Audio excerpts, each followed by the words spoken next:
كاين 10 من الجيش الشعبي الوطني توفاو الله يرحمهم. فقط كان واحد السؤال جاني في راسي ما فهمتوش وما لقيتوش حل وجواب. حبيت نسقسيكم نتوما عطيوني جواب عليه لكن قدرتوه لكن قدرتوه. بون 10 من الجيش الشعبي الوطني توفاو الله يرحمهم. حراس الغابات ما هو محلكم من الإعراب؟ حراس الغابات ما هو محلكم من الإعراب؟ هي نورمالمون في الأخبار واش نسمع مثلا توفي رجل من الحماية المدنية، توفي مثلا من الشعب، وتوفي مثلا بسبب الحرائق الغابات، توفي مثلا 5 من حراس الغابات. لكن باش تسمع بلي ماتوا 10 من الجيش، هنا راهو كاين خلل. هنا كاين خلل ولازم نعالجوه ما يبقاش يتكرر، وما نبقاوش دائما الجيش الشعبي الوطني هو اللي يموت.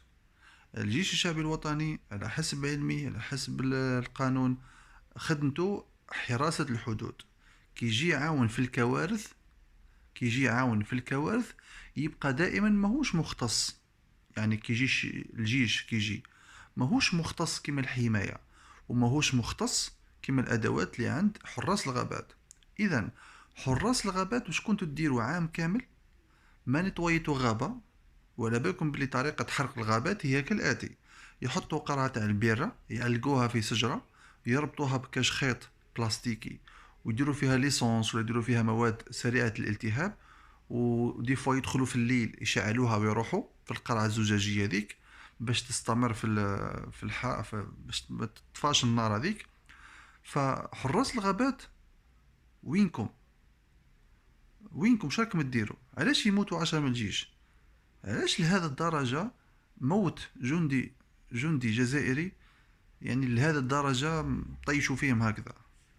علاش ما عندهمش امكانيات كيما لي بومبي، ولا تخصص كيما لي بومبي عندهم امكانيات طفي واللبسه ومنا؟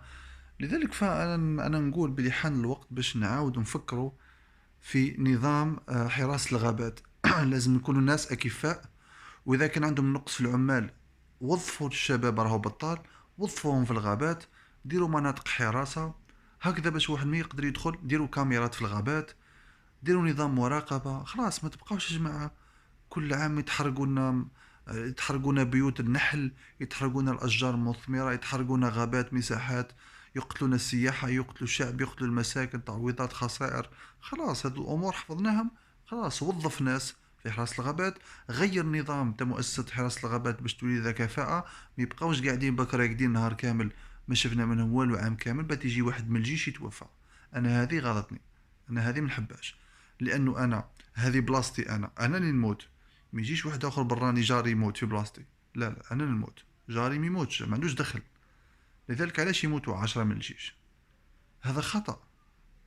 لازم نعاودوا نشوفوا المنظومه جديده باش نعاودوا نحميو الجيش نتاعنا، ونحميو ايضا المؤسسات تاعنا كامل كيما لي بومبي. نوفروا لهم مجالات وان شاء الله يوفروا الطائرات الضعف. علاش لا لا؟ هكذا باش تولي كل ولايه عندها 2 3 طائرات كل صيف في الوقت المناسب قبل أن تبدا الحرق يجيو يطفيوها. هكذا نكونوا متحكمين في الحرائق الغابات باذن الله، لانه ماهيش راح تحبس هنا. الناس اللي يكرهوا الجزائر راهم كثروا، حابين الجزائر تغرق في فوضى، حابين ينوضوا الشعب، حابين يصير فوضى، حابين وحابين. لذلك راكم على بالكم بلي بلادنا ماهيش معدوله، ما كانش منظومه عداله، ما كانش حاجه اعطيك فيها حقك. مازال ما احنا بعاد على المنظومه هيك تطلب حقك.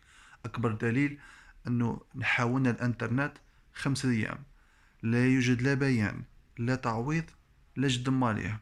يعني سرقونا نورمال في 5 ايام ولا حياة لمن تنادي. سارقين لك 5 ايام انترنت والنورمال لا بيان لا تعويض لا هضرة. فهنا تفهم البلاد ماهيش مبنية على قانون. ما كانش لي يحميك انت كشعب، ما كانش يحميو مسؤولين في بعضهم، سلطة في بعضها. انت تبقى مواطن تموت تحرق ربي يساعدك. لذلك نطالب الناس هذو يعاودوا يشوفوا لنا الحرائق هذه باش ما تعاودش تتكرر في الجزائر. ماناش باغيين الناس من الجيش الشعبي الوطني يموتوا. يرحم والديكم. انا كي يموت بومبي خدمته ما تغيظنيش. بومبي مات في خدمته. كي يجيني واحد من حراس الغابات يموت خدمته. جامي مات واحد من حراس الغابات. كش ما سمعتوا واحد من حراس الغابات مات؟ ما يموتوش هما قاعدين في الاداره. يجيو الجيش مساكن اللي يموتوا. علاش؟ هاو منكر هذا. هو منكر. اذا عندكم حاجه خرجتوني غلط في هذه الفكره قولوا لي راك غلط. قال لا الجيش هو خدمته يطفي الحرائق. اي والله لكن انا وليت ما نعرفش فهموني. والله اعلم. سلام.